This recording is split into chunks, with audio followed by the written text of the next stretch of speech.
샬롬, 성경을 8주 만에 일독하는 8경 7주차 시작합니다.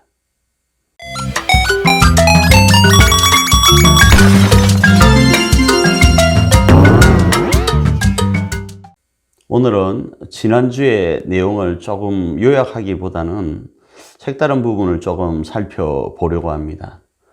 먼저 우리가 본문에 들어가기 전에 이 연도 부분을 조금 살펴보려고 합니다. 이 연도 부분이 조금 중요한 이유가 있습니다. 제가 지금 살펴본 거 BC 428년 플라톤이 출생합니다. 이 플라톤은 이데아와 국가론에 대해서 상당한 어떤 그 식견을 보이고 있죠. 그리고 BC 399년에 소크라테스가 독배를 마시고 죽는 장면이 나오는데, 이 이야기를 제가 왜 하려고 하는가 하면 소크라테스의 제자가 누구인가 하면 플라톤입니다.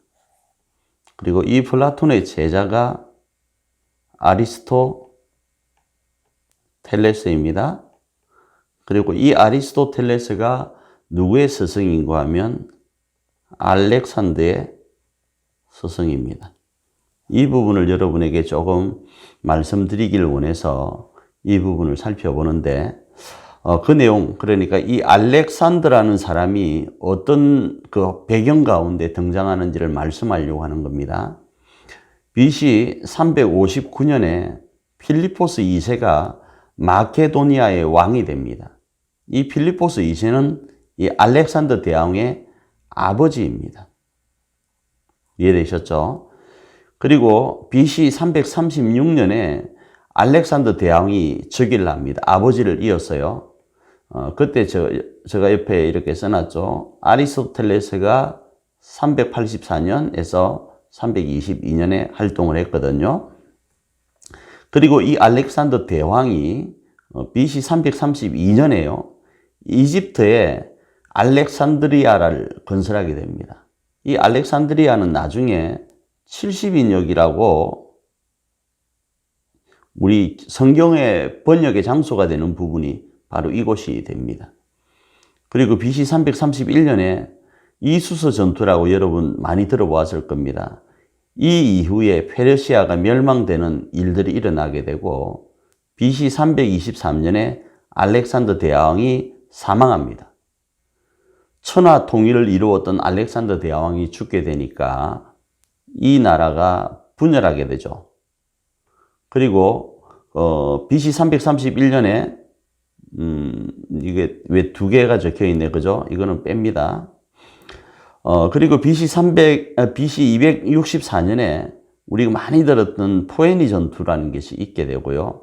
이게 3차에 걸쳐서 있는 걸로 제가 기억을 하는데, 2차 때도 이렇게 있는데, 2차 때 여러분 많이 들어본 사람 하니발 장군이 있습니다. 이 사람이 알프스를 넘어서 이탈리아를 침공하는 내용들이 역사책에 나옵니다. 그게 BC 218년에 있었고요. 그 다음 BC 73년에 스파르타쿠스의 난이 일어나고, 이 스파르타쿠스의 난 가운데 이 알렉산더가 죽고 나서 분열되었던 그곳 속에서 크라수스라는 사람이 71년에 진압을 합니다. 그러면서 이 사람과 함께 60년대에 삼두 정치가 일어나는데, 그 삼두 정치에 폼페이우스와 가이사르와 크라수스가 등장을 하게 됩니다. 그러니까 이들이 삼두 정치, 로마의 삼두 정치가 등장한 배경이 누구인가 하면 이 알렉산더라는 거죠. 삼두 정치의 배경요. 그리고 중요한 거, 이 가이사르라는 사람이 등장하는데, 이 가이사르에 의해서 우리가 잘 알고 있는 클레오파트라가 48년에, BC 48년에 이집트의 여왕으로 이렇게 오르게 됩니다.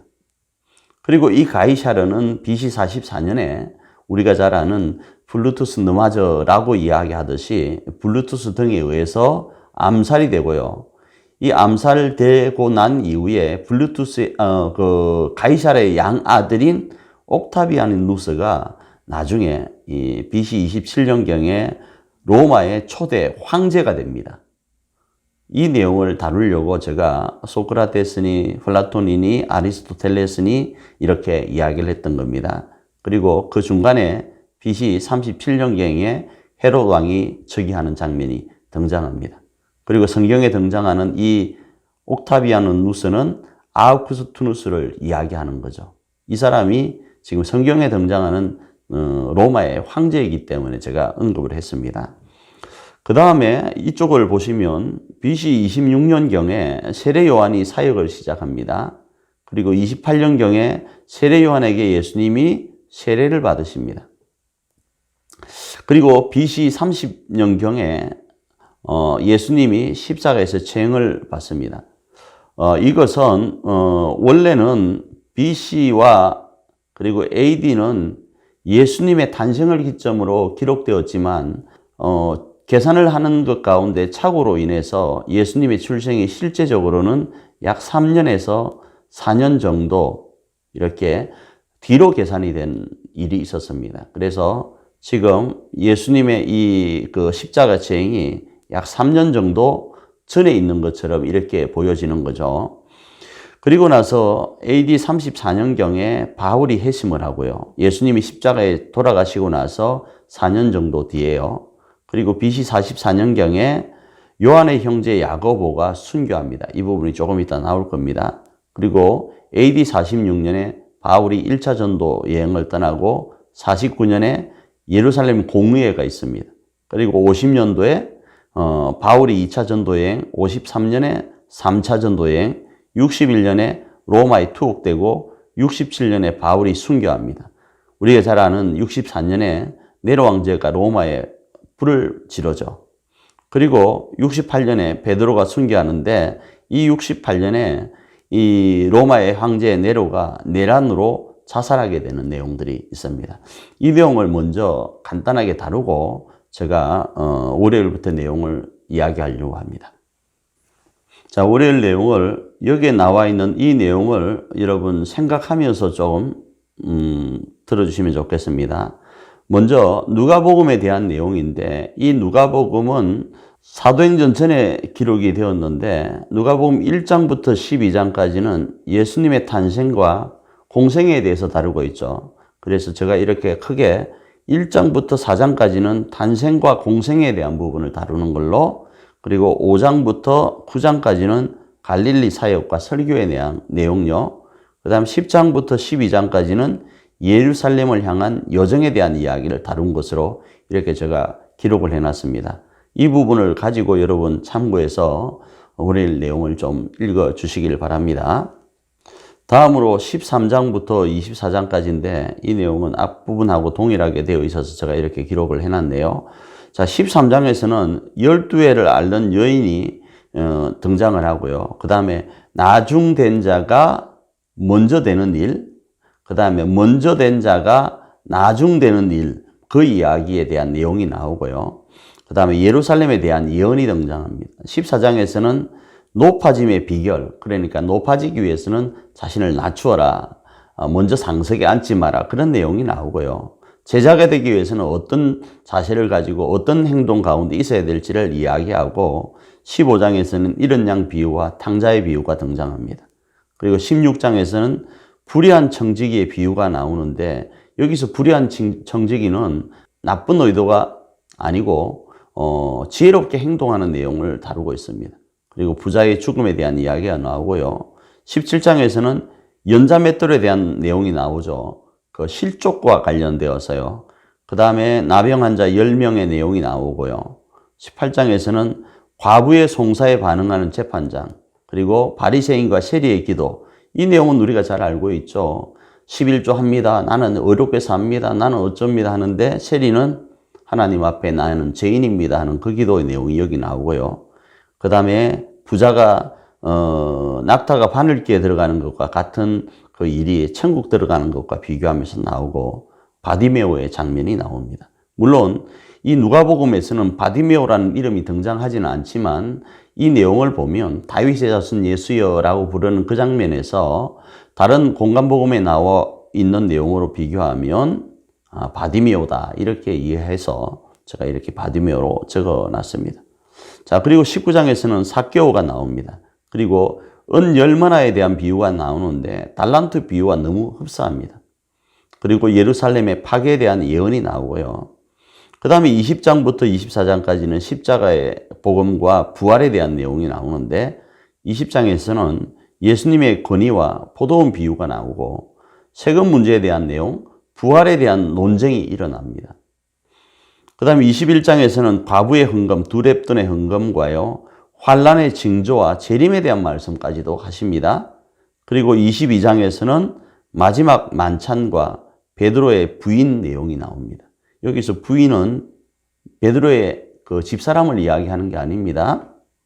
그 다음 공의회 앞에서는 예수님이 나오고요. 그 다음 23장에서는 빌라도의 질문과 십자가의 길이 나오죠. 십자가의 길을 걸어갈 때 누가 대신 지는 장면도 나오고요. 그리고 죽으시고 장사 지는 모습이 나오고 24장에서는 부활하시고 난 후에 엠마오로 가는 제자, 두 제자, 그리고 이 엠마오로 가던 두 제자가 예수님을 만나고 나서 다시 예루살렘으로 올라가죠. 그 내용이 등장하고 성천하는 장면이 등장을 합니다. 수요일 날은 사도행전 1장부터 12장까지인데 주요 내용은 성령 강림과 초대교회의 모습에 대한 내용이 등장합니다. 우리가 잘 아는 것처럼 1장에서는 예수님의 성천이 등장하고 그리고 지상 명령이 등장하죠. 그리고 12사도 가운데 마띠아를 선출하는 장면이 등장하고요. 2장에서는 오순절 사건과 함께 베드로의 엄청난 설교가 등장하고 예수님을 믿는 사람들이 물건을 서로 통용하는 장면이 나옵니다. 그리고 3장에서는 베드로와 요한이 성전 미문에 앉아있는 안전뱅이를 고치는 내용이 등장하고요. 4장에서는 계파별 부활에 대한 논쟁이 등장합니다. 그리고 베드로의 설교와 바나바가 원 이름이 또 요셉입니다. 요셉의 물질 헌신이 등장하죠. 그러니까 바나바가 자신의 재산을 팔아서 이 제자들 앞에 내어놓는 장면이 나오죠. 그때 5장에서 아나니아와 삽비라가 이 사건을 본받아서 행하다가 반은 숨겨놓는 사건이 등장을 하죠. 그 다음에 바리새인 중에서 가말리엘의 조언에 의해서 베드로나 여탄 사도들이 풀려나는 장면이 나옵니다. 그 다음에 6장에서는 헬라파 과부와 히브리파 과부에 대한 구제로 인한 갈등이 나와서 7명의 집사를 세웁니다.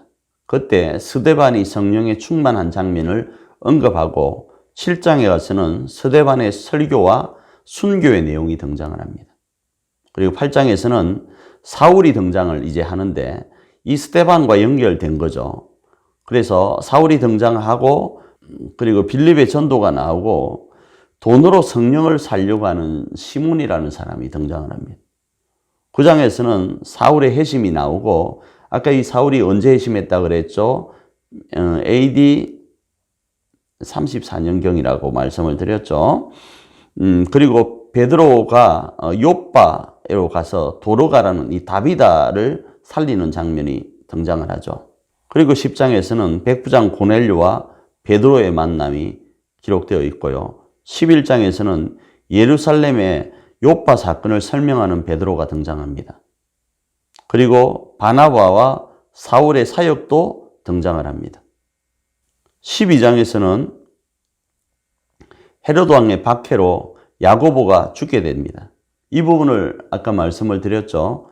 죽게 되고요. 그리고 베드로가 감금되었다 풀려납니다. 그리고 헤롯이 죽게 되는데 충이 먹어서 죽게 된다. 이렇게 등장을 하죠. 목요일입니다. 목요일은 사도행전 13장부터 18장의 내용인데요. 주요 내용은 사도 바울의 전도 여행입니다. 자, 사도 바울은 1차 전도, 2차 전도, 3차 전도를 합니다. 로마까지 가는 걸로 4차 전도라고 하는데 이 1, 2, 3차를 어떤 기준을 가지고 하는가 하면 거점이라는 것이 있습니다. 그 거점을 어디로 두는가 하면 안디옥입니다. 그 내용은 대략 이렇게 되어 있어요. 이 쯤이 안디옥입니다. 이 안디옥에서 바울이 출발하는 거죠.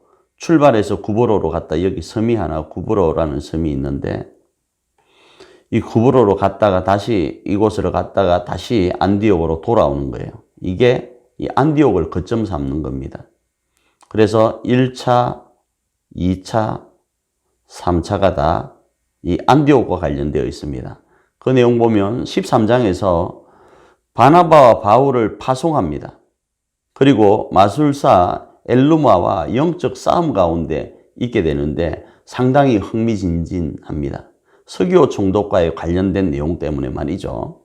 그 다음 14장에서 바나바와 바울이 전도 위에 그 전도가 잘 이렇게 먹혀들지 않자 발에 먼지를 털고 안디옥으로 돌아갑니다. 자, 보세요. 안디옥으로 돌아갔으니까 1차가 끝난 거죠.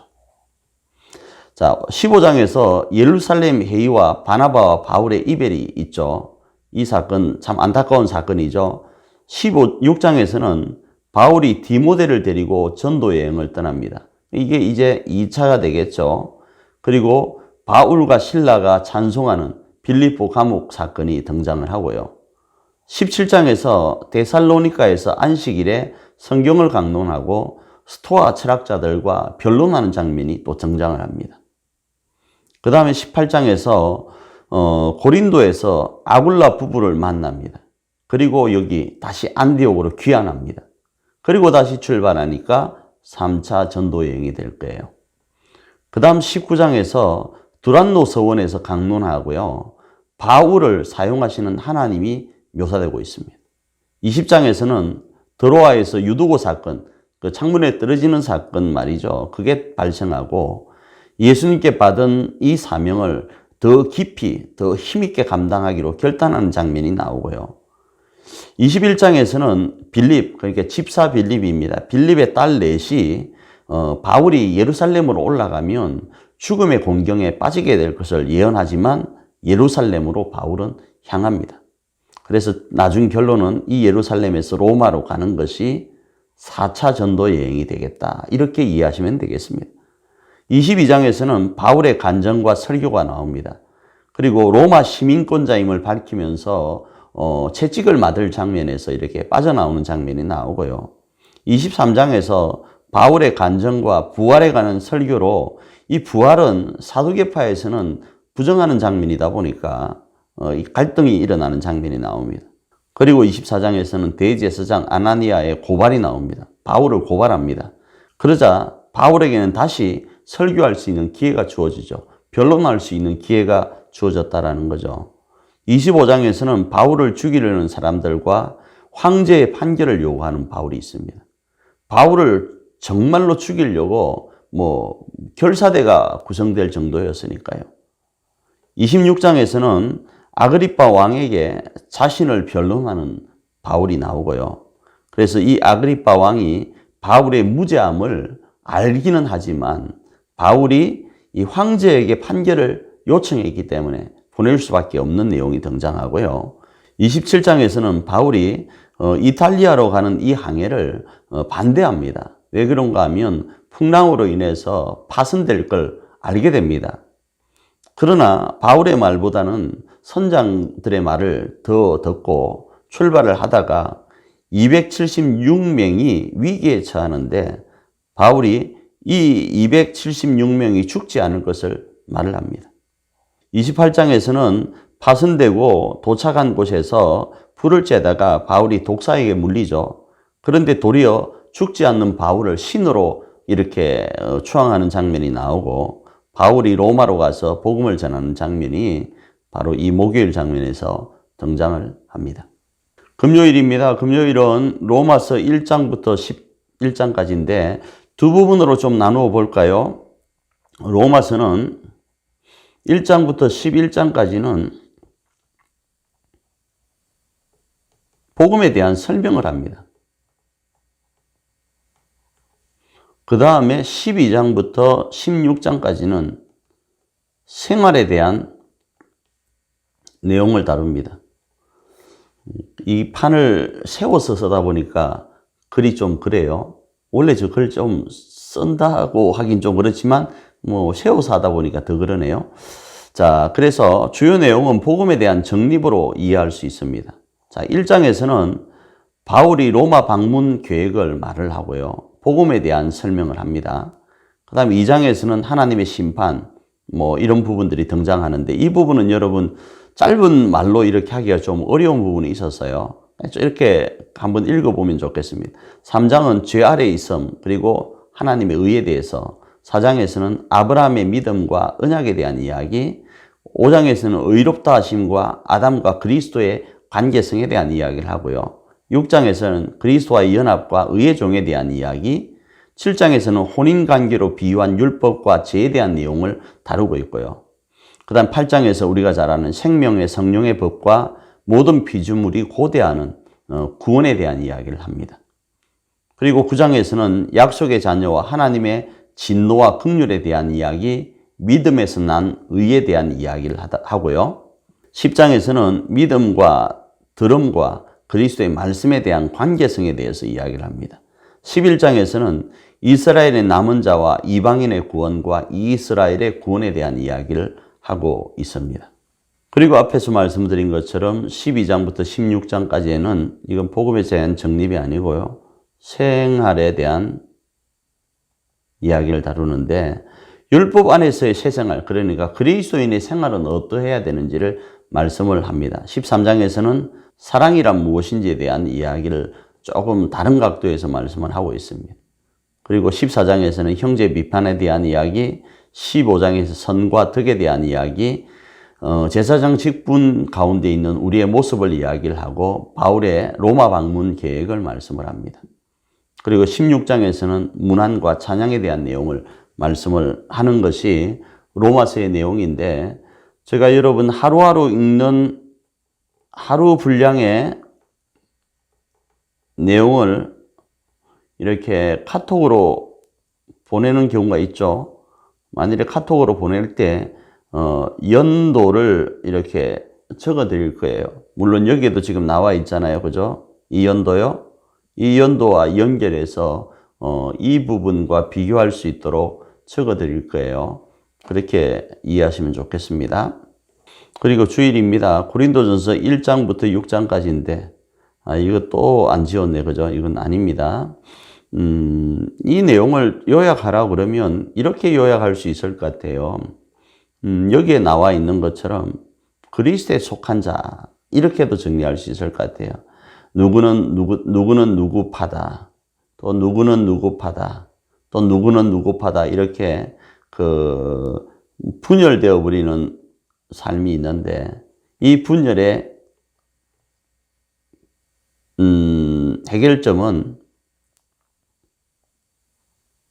예수 그리스도이신 거예요. 그래서 이 1장에서 그 내용이 나옵니다.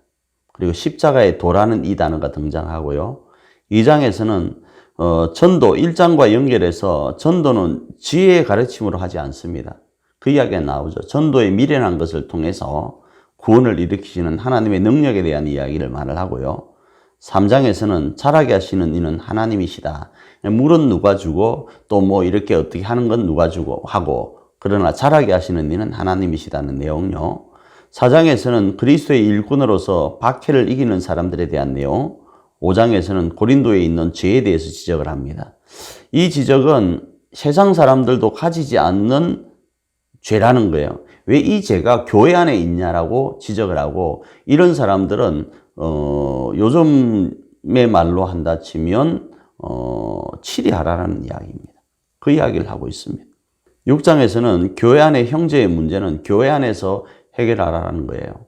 그래서 믿는 사람의 문제를 왜 믿지 않는 하늘의 소망이 없는 사람에게서 재판을 받으려고 하냐 이런 지적을 하는 내용이 이 6장에 등장합니다. 이번 주는 여기까지입니다. 오늘 퀴즈입니다. 퀴즈는 동일하게요. 여러분이 감동받은 구절 두 구절씩 말씀을 드렸는데 두 구절과 함께 짧게라도 어떤 감동 같은 게 있을 것 아니겠어요? 안 그러면 적용 같은 거요? 같이 올려주시면 더 고맙겠다. 그런 생각을 합니다. 그러나 조금 부담이 되시는 분들은 이 두 구절만 이렇게 올리셔도 감사하겠습니다. 수고하셨습니다.